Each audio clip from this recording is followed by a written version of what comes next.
Ikinagagalak po namin na muli namin kayong makapiling, mga ginigiliw po naming mga taga-subaybay. Ako po ang kapatid na Jerry Lapira at ito po ang programang In Search of Truth. Sa unang bahagi po ng ating programa ay pakinggan at panoorin po muna natin ang isinagawa naming interview sa isa naming kapatid sa Iglesia ni Cristo na dating kaanib sa Iglesia Katolika, subalit ngayon ay isang masiglang kaanib na sa Iglesia ni Cristo. Siya po ay mula dyan sa lokal ng Dasmariñas sa distrito eklesyastiko ng Cavite South. Ang tinutukoy po namin ay si kapatid na Julia Katindig. Pakinggan at panoorin po natin ang nabanggit na interview.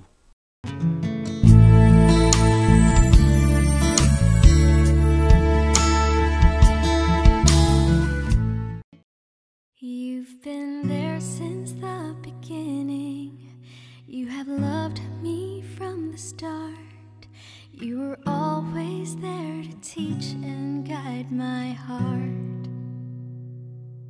As the world spins on around me, I choose which path to take. You always show me, Lord, which... Magandang araw po. Ako nga po pala si kapatid na Julia F. Katindig. Dito po sa lokal ng Dasmariñas, distrito ng Cavite South. Ako po ay may tungkulin sa lokal ng Dasmariñas bilang diakonesa at pananalapi po. By profession po, ako po ay isang chemical engineer. Nag-graduate po ako 1987 and then nag-take ng board exam ng 1987 din po, and then yung result po ay lumabas ng 1988. And by profession po, ako po ay naging isang chemical engineer for 32 years. And then at the same time po, nung ako po bilang may asawa rin po, nag-iisip din po kami ng kung ano po magandang business. Sa ngayon po ay nakapagtayo po kami ng school.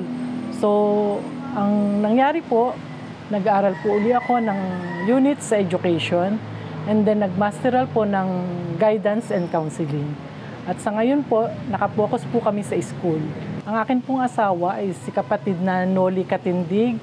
May tungkulin din po dito sa lokal ng Dasmariñas bilang katuwang na tumutupad sa tribuna. Ang amin pong naging anak ay dalawa po, isang babae at isang lalaki. Ang dati ko pong relihiyon ay Katoliko. Nung ako po ay nasa Katoliko, umattend po ako ng misa, kaya nga lang po ay hindi po every week. So, karaniwan po, umattend ako ng misa kapag birthday or kapag yung December, pag Pasko, yun po. And then, napapasama rin kami yung mga prosesyon. And then, yung katulad nung sa Quiapo, napasama rin po kami dyan.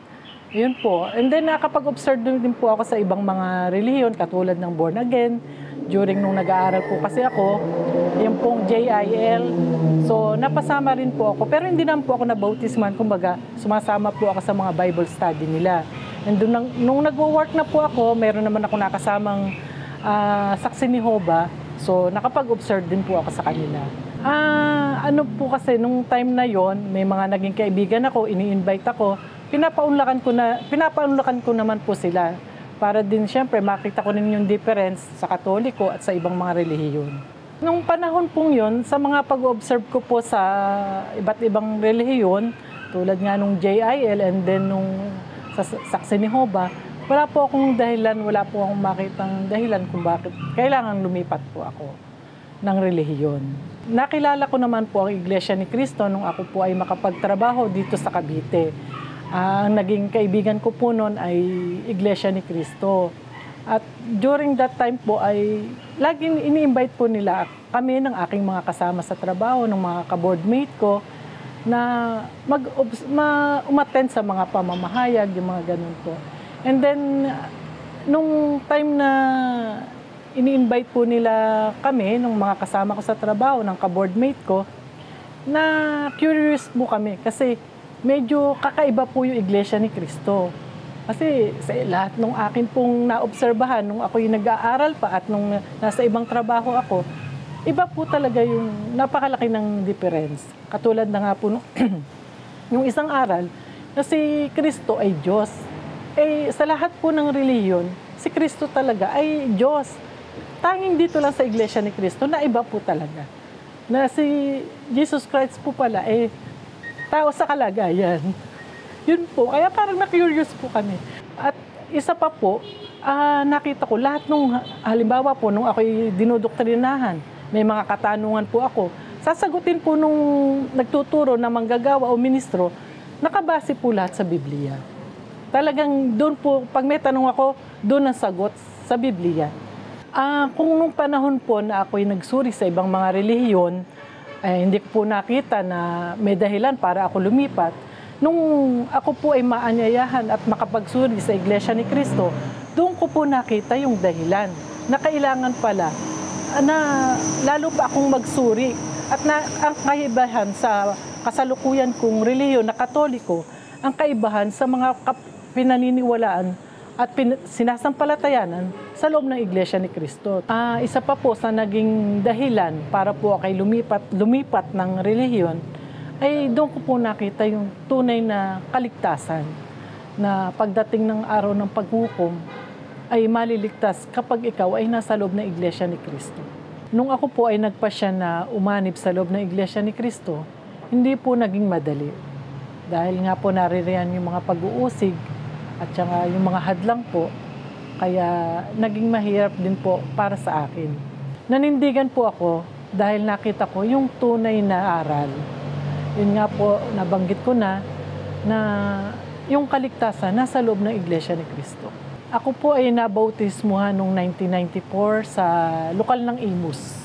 Ang una kong ipinanalangin nung time na po ako ay mabautismuhan, na sana yung mga pamilya ko rin po ba, matanggap nila at maakay ko po sila sa loob ng Iglesia ni Cristo.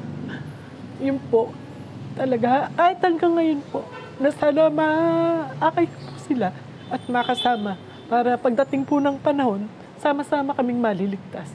Sa paglipas po ng panahon, na-realize ko na hindi ako nagsisisi na ako ay umanib sa loob ng Iglesia ni Cristo. Katulad nga po ngayon, may tungkulin po ako sa loob ng Iglesia ni Cristo, lalo kong nakilala at napatunayan sa aking sarili kung ano ang kahalagahan ng pagiging Iglesia ni Cristo at yung pagkakaroon ko ng tungkulin. Kasi mas lalo ko pong naramdaman yung kung ano ba talaga ang pagiging Iglesia ni Cristo.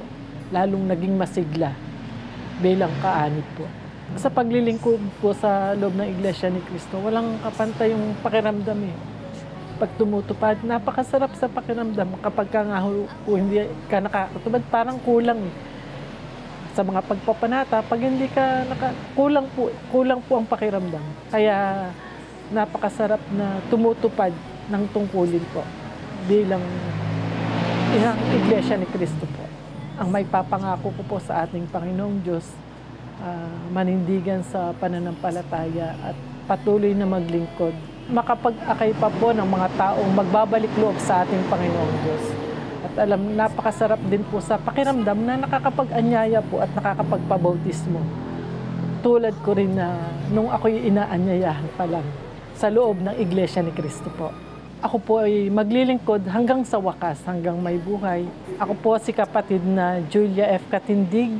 Ikinararangal ko po na ako po ay Iglesia ni Cristo hanggang sa wakas. Ang napanood at napakinggan po natin ay ang aming isinagawang interview kay kapatid na Julia Katindig. Mula po siya dyan sa lokal ng Iglesia ni Cristo sa Dasmariñas, sa Distrito Eklesyastiko ng Cavite South.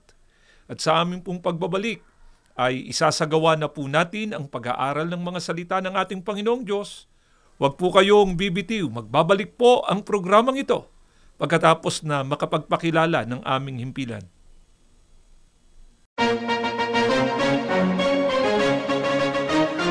Ito ang INC Radio, DZEM 954, ang tinig ng katotohanan, himpilan ng Iglesia ni Cristo, sumasahimpapawid mula sa Quezon City.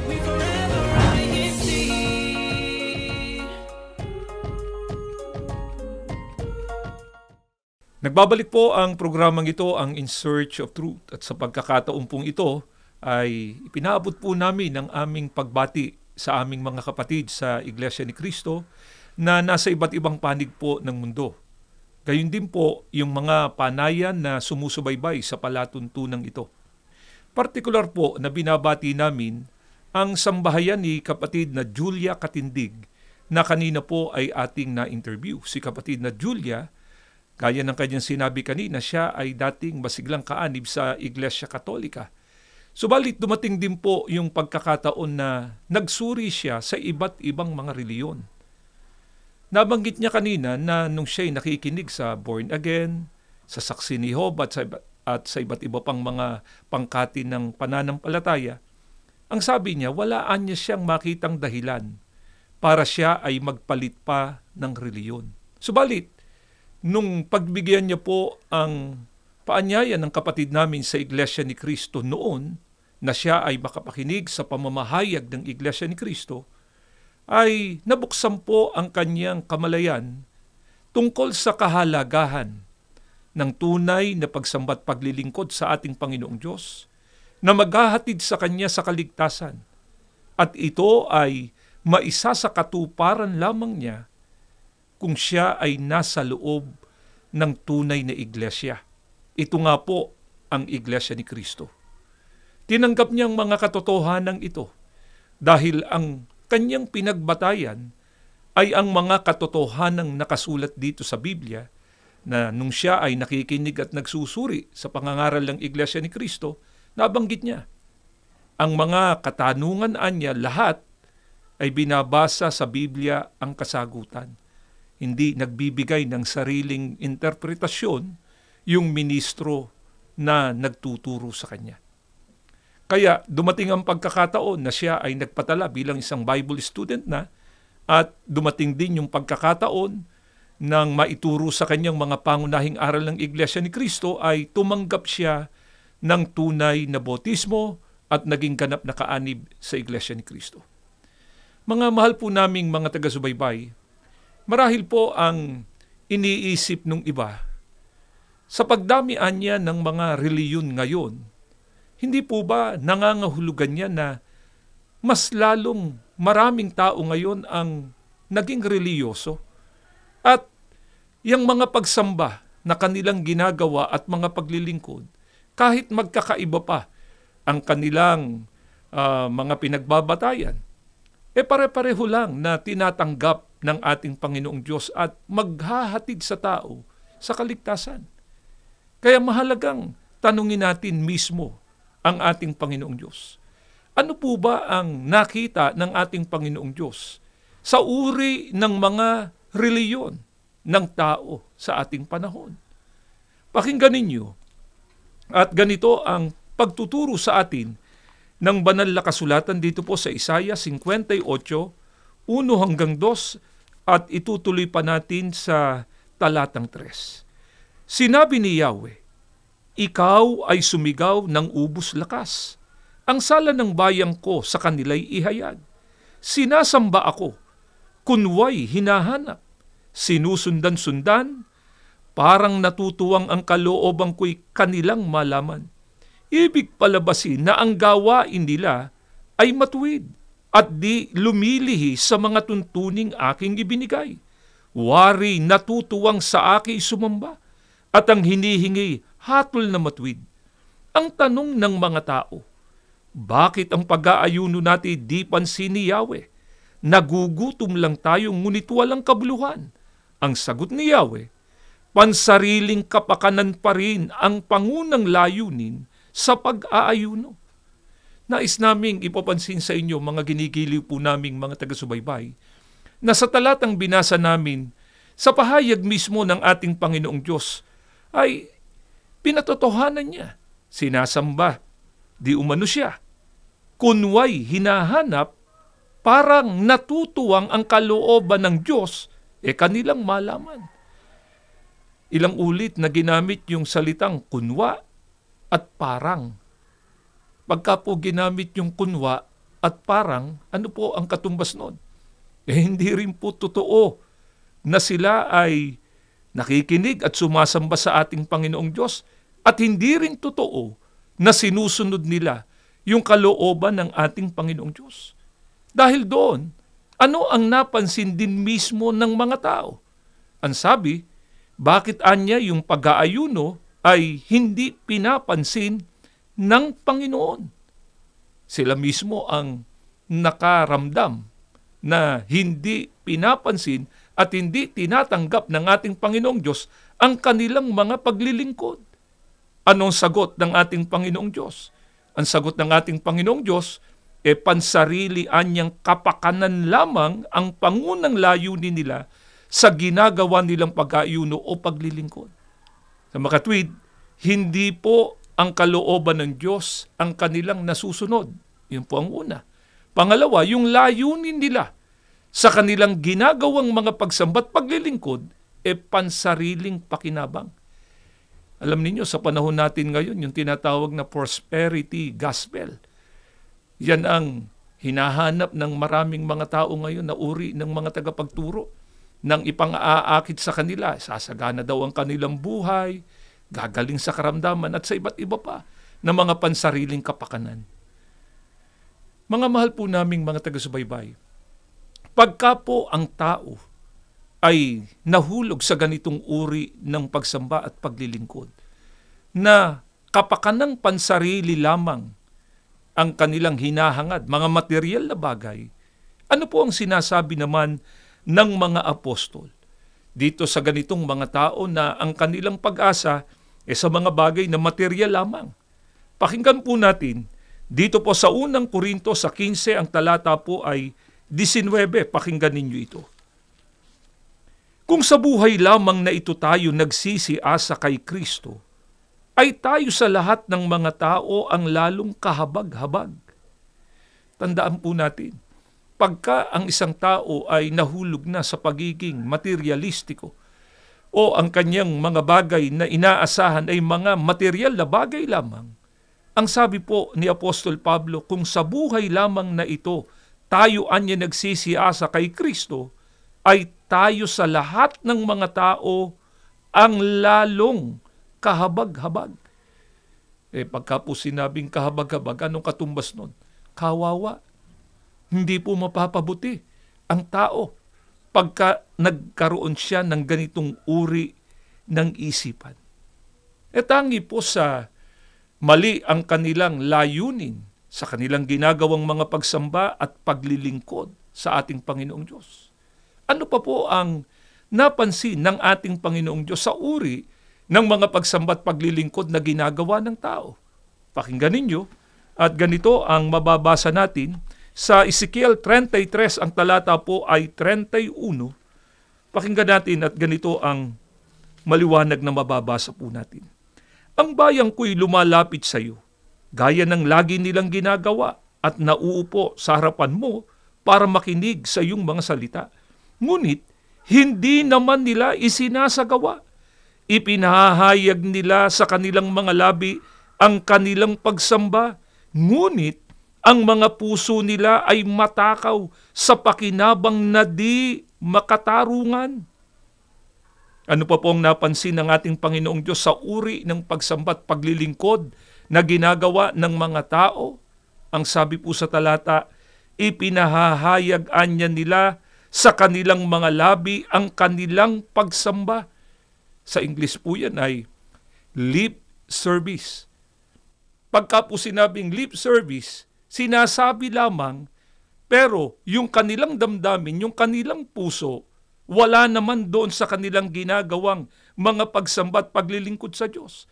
Kaya ang sabi ng Diyos, ang puso anya nila ay matakaw naman sa pakinabang na di anya makatwiran o hindi makatarungan. Alin po ba yung hinahangad nila na pakinabang? Yung kaligtasan. Pero, binatay naman nila yung paghahangad nila sa pagtatamo ng kaligtasan sa banggit ng banal na kasulatan na pakinabang anya na di makatarungan. Pagka ang pag-uusapan po ay kaligtasan, mga kaibigan, alin nga po ba ang pagliligtas na naaayon sa katwiran, subalit ang nakalulungkot po, ito ang tinanggihan ng nakararami. Pakinggan ninyo, at ganito ang pagtuturo sa atin ni Apostol Pablo sa kanyang ikalawang sulat sa mga Kristiyanong taga-Korinto sa 5:17, itutuloy pa natin sa talatang 21, pakinggan natin ito. Kaya't kung ang sino man ay na kay Kristo, siya'y bagong nilalang. Ang mga dating bagay ay nagsilipas na. Narito, sila'y pawang naging mga bago. Yaong hindi nakakilala ng kasalanan, ay kanyang inaring may sala dahil sa atin, upang tayo'y maging sa kanya'y katwiran ng Diyos. Ito po ang pagliligtas na naaayon sa katwiran. Batay po sa pagtuturo ni Apostol Pablo, yaon anyang hindi nakakilala ng kasalanan ay kanyang inaring may sala dahil sa atin. Sa anong dahilan? Upang tayo anyay maging sa kanya'y katwiran ng Diyos. Sino po ba yung tinutukoy dito na hindi anya nakakilala ng kasalanan pero inaring may sala dahil sa atin? Walang iba kundi ang ating Panginoong Hesukristo. Paano po ginawa ng ating Panginoong Hesukristo ang pagliligtas sa tao na naaayon sa katwiran ng ating Panginoong Diyos? Ang sabi po sa talata, kung ang sino man anya'y na kay Kristo, siya'y bagong nilalang. Alin po kayang tinutukoy dito na taong bago? Pakinggan po natin, dito po sa Efeso 2 ang talatay 15, ganito po ang patuloy na pagtuturo sa atin ni Apostol Pablo, pakinggan ninyo. Na inalis ang pagkakaalit sa pamamagitan ng kanyang laman, kahit kautusan na may mga batas at ang palatuntunan, upang sa dalawa ay lalangin sa kanyang sarili ang isang taong bago, sa ganito'y ginagawa ang kapayapaan. Alin po ang tinutukoy ni Apostol Pablo na isang taong bago na nilalang ng ating Panginoong Hesukristo sa kanyang sarili? Ito po yung sinasabi na mulaan niya sa dalawa ay nilalang sa kanyang sarili ang isang taong bago. Alin po kaya yung tinutukoy dito na dalawa na nilalang ng ating Panginoong Hesukristo sa kanyang sarili na isang taong bago? Hayaan nating Biblia pa rin po ang magpaliwanag. Dito po sa Kolosas, sa 1 ang talata po ay 18. Pakinggan natin ito. At siya ang ulo ng katawan sa makatwid bagay ng iglesia.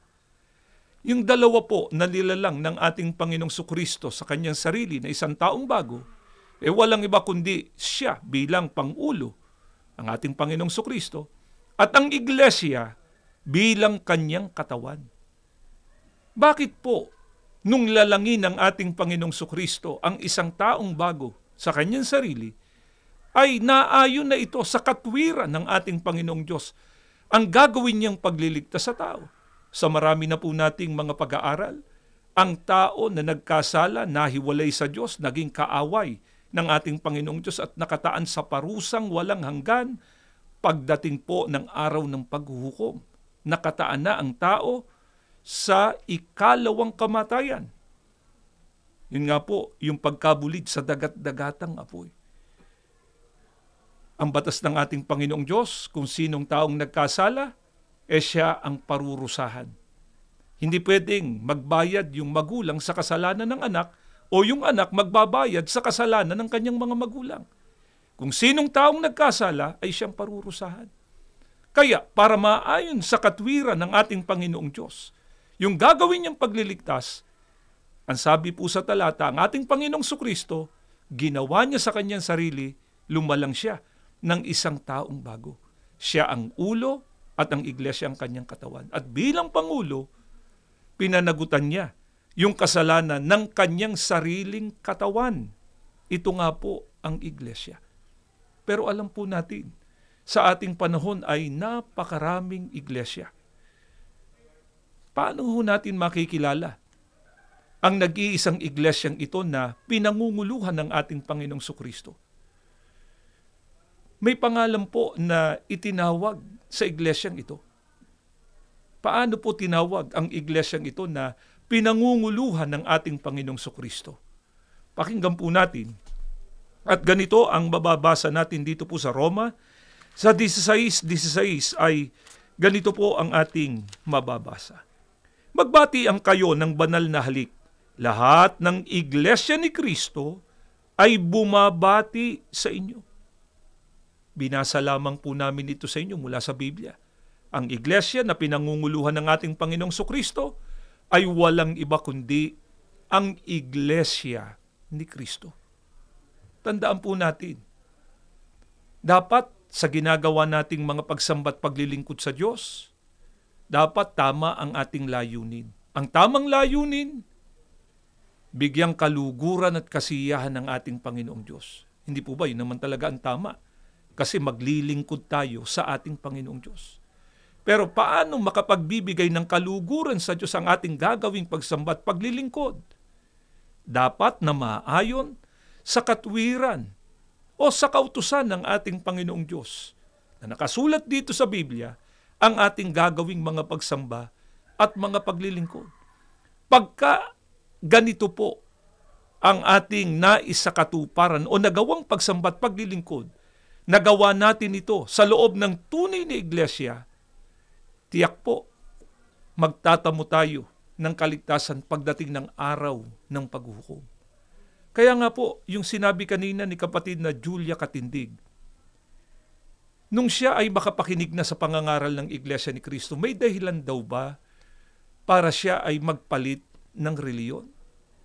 Sinagot niya po kanina, meron na anyang dahilan.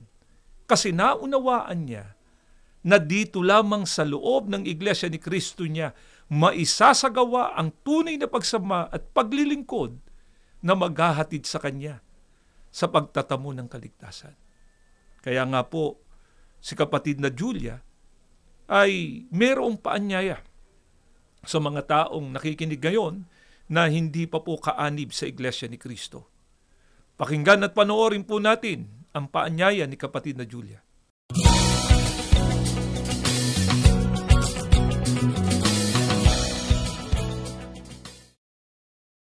Sa lahat po ng hindi pa po kaanib sa Iglesia ni Kristo, inaanyayahan ko po kayo na magsuri, makinig sa mga aral na sinasampalatayanan ng Iglesia ni Kristo at mai-compare nyo po sa inyong kasalukuyang relihiyon. At makikita po natin ang kaibahan sa aming relihiyon. Salamat po ng napakarami. Nawa po ay nakatulong ang ginagawa naming paglalahad na ito ng mga kalooban ng Diyos sa inyong mga ginagawang mga pagsusuri at panalangin po namin sa ating Panginoong Diyos. Nakatulad po ng napakaraming nakinig at nagsuri sa Iglesia ni Kristo. Dumating din po yung pagkakataon na loobin ng ating Panginoong Diyos. Magkasama-sama na po tayo dito sa Iglesia ni Kristo. Bago po tayo magtapos, inaanyayahan po namin kayo sa isang panalangin. Panginoon na aming Diyos, salamat po ng napakarami. Muli po, ginamit mong kasangkapan ng palatuntunang ito para maituro sa maraming mga tao ang tunay na kaparaanan para namin maisagawa ang tunay na pagsamba't paglilingkod sa iyo na maghahatid sa amin sa pangako mo pong kaligtasan. Maawa ka nawa po sa mga nakinig na hindi pa kaanib sa Iglesia ni Kristo. Maging daan na po ang mga katotohanan ng kanilang napakinggan para lalo nilang suriin ang halaga ng Iglesia ni Kristo sa kanilang buhay. Panginoong Sokristo, pakilapit mo nawa kami sa Ama, pakipamagitan ang aming mga panalangin at patuloy na pagpalain ng kabuuan ng iyong bayan. Ama, higit po sa amin, pagpalain mo po ang kapatid na Eduardo B. Manalo, ang aming tagapamahalang pangkalahatan. Ang lahat ng ito, hinihiling na po namin sa pangalan po ng aming tagapagligtas na si Kristo Jesus. Amen.